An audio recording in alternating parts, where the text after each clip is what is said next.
Easter didn't end at the tomb. Here's what happened next. Every year on Easter, millions of people celebrate the same moment, the empty tomb. They hear that Jesus Christ rose from the dead, that death was defeated, that the story is over.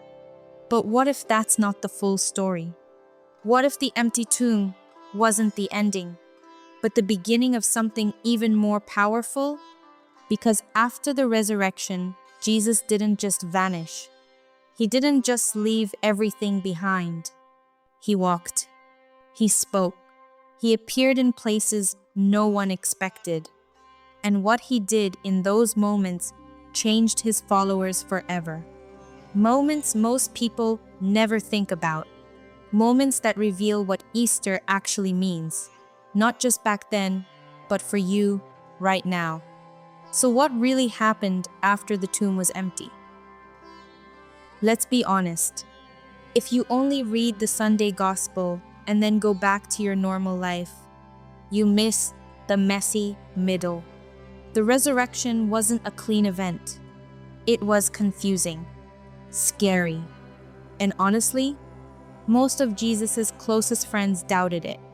Even after Peter ran to the tomb, even after John saw the linen cloths folded neatly, Thomas wasn't the only one who struggled. He was just the only one who admitted it out loud. So here's what we're doing today. We're walking through the 40 days between Easter and the Ascension. Let's start with the person who got there first. Mary Magdalene. Not Peter, not John, a woman. And in that culture, her testimony was considered legally worthless. She shows up at the tomb while it's still dark. The stone is already rolled away. She doesn't assume resurrection, she assumes grave robbery. So she runs to get Peter and John. They race to the tomb. They see the cloths. And then they go back home. The text literally says they went back to their homes. Not they fell to their knees in worship. Not they started a parade. They went home, confused, maybe even disappointed. But Mary, she stays. She weeps. And then she sees someone she thinks is the gardener. That's the first Easter sermon. Not in a synagogue, not in the temple, in a garden, to a weeping woman. And Jesus says her name. Mary, one word. And she knows.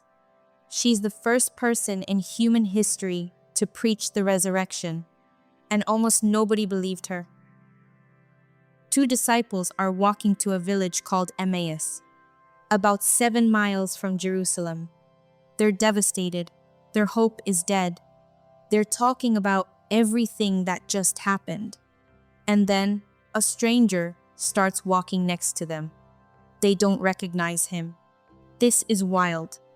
The actual risen Jesus is right there. And they think he's just some tourist who missed the news. So Jesus plays along. He asks, "What are you talking about?" And they basically say, "Are you the only person in Jerusalem who doesn't know what happened?"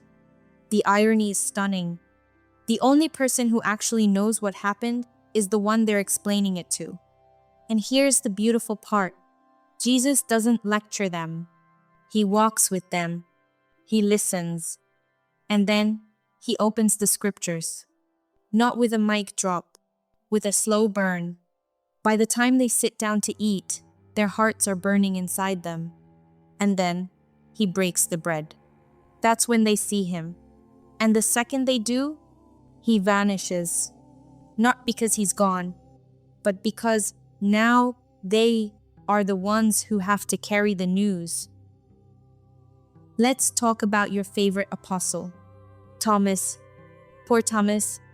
History gave him the worst nickname, Doubting Thomas. But here's what nobody says. He wasn't doubting because he was weak. He was doubting because he was honest. He wasn't there the first time Jesus appeared.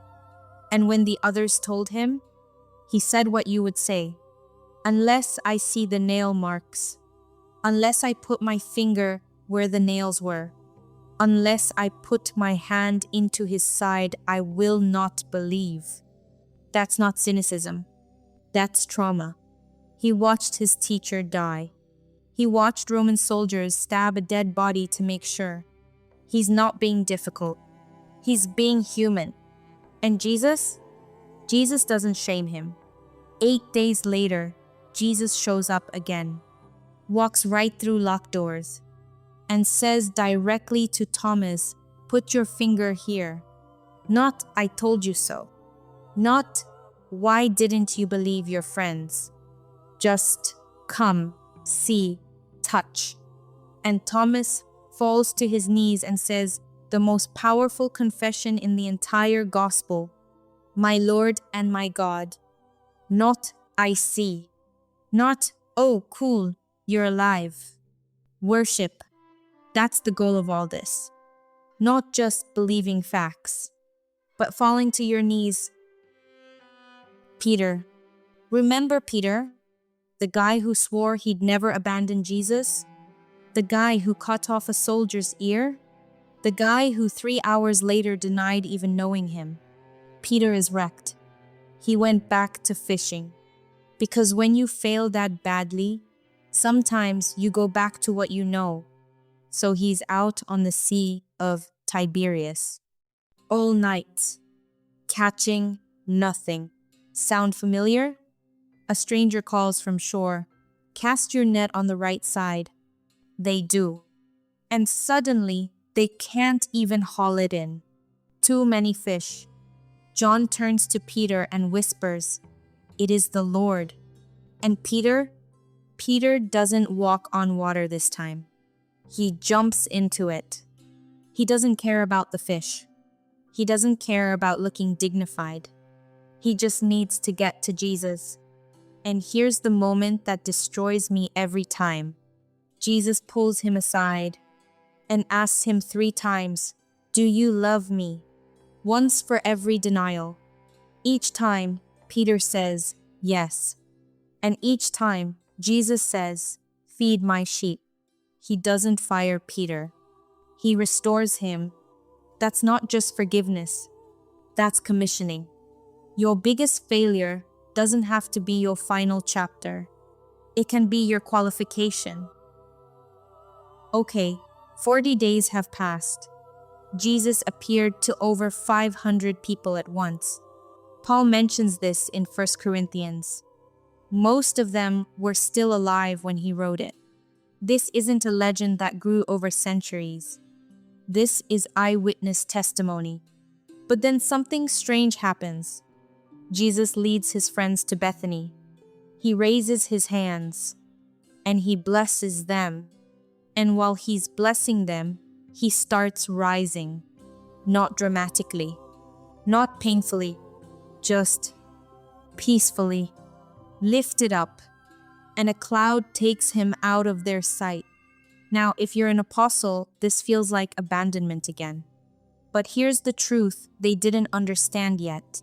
If Jesus stayed physically, they would have stayed dependent on him. They would have kept asking him to fix things. They would have stayed children.